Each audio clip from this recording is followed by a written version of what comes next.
Plug it onto a computer? It's like USB. Yeah. Okay, I guess. I know. We're about to pick up $10. I almost forgot about you guys. Really? I was doing homework. No big deal. What a horrible TA. I know, right? I understand. Okay.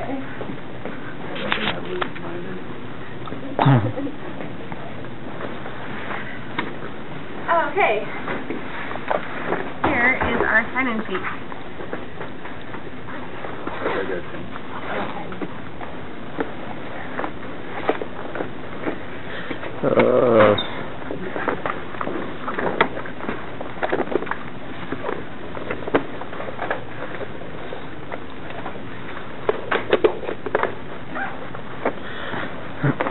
Okay.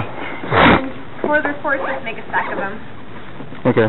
I'll separate them out later. The most beautiful lab report. Then those.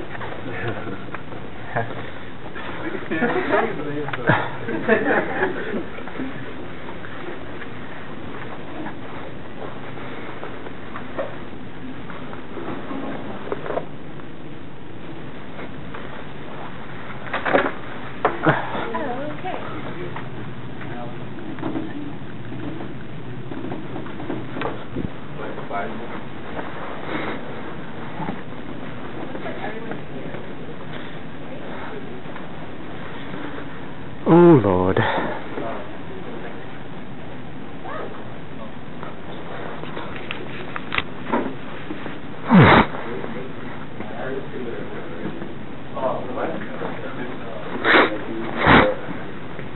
Yeah, everyone's pretty much seen the board, so and or how to serve it.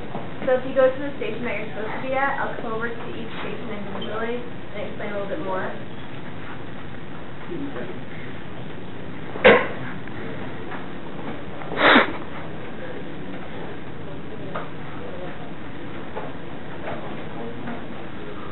Different types of flow on Reynolds.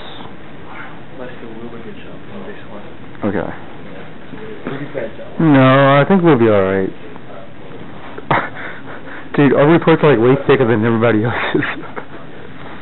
Okay, so for the Reynolds, who is that? You three? Yeah. Okay, so what you're basically doing is you're determining Reynolds number for three different types. So your Reynolds equation is R is equal to UV over viscosity. Your diameter is constant, and your viscosity for the purposes of our experiment is going to be constant. Viscosity is, however, a function of temperature. So you need to make sure to read the temperature of the water of the basin so that you know which value to use. So There, I guess, table or something. you can look on the internet. Yeah. Because there's many tables where you Choose viscosity depending on. yeah, depending on your temperature. And you can assume a linear trend if you don't have a number exactly, and you can circulate to your value. So it's not very difficult. So what you're basically changing is the velocity of your water. As you increase the velocity, you're going to increase your Reynolds number.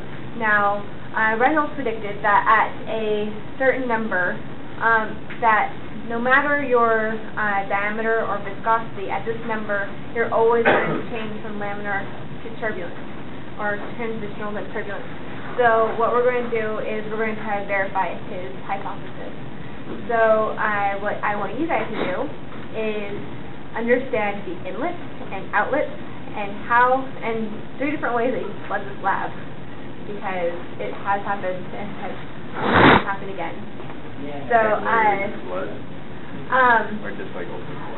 well, I'll start this rewrite. The first way is if the inlet velocity is higher than the exit velocity, and this water level will raise over the top and fill out. That's laminar entropy. Way number two, as you see, this is height, and there's water in it. If this, yeah, so a lot of teachers are doing a good job of looking up.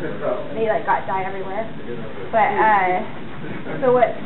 If this is not in a container and this red knob is on, then you can this will be flooding onto the floor. Right. So that's point number 2. Point number 3.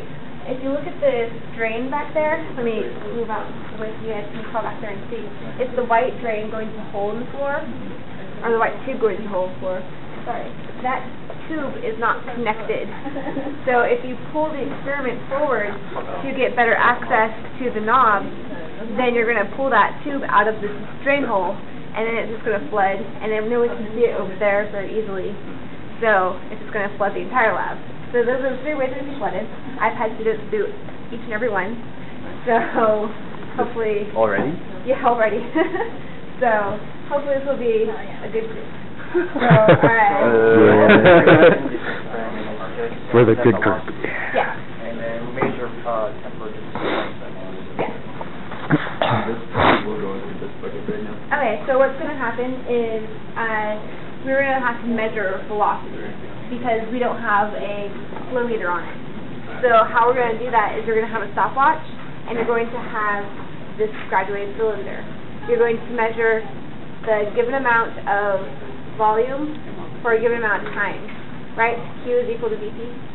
Okay, so you're going to use that to measure your velocity.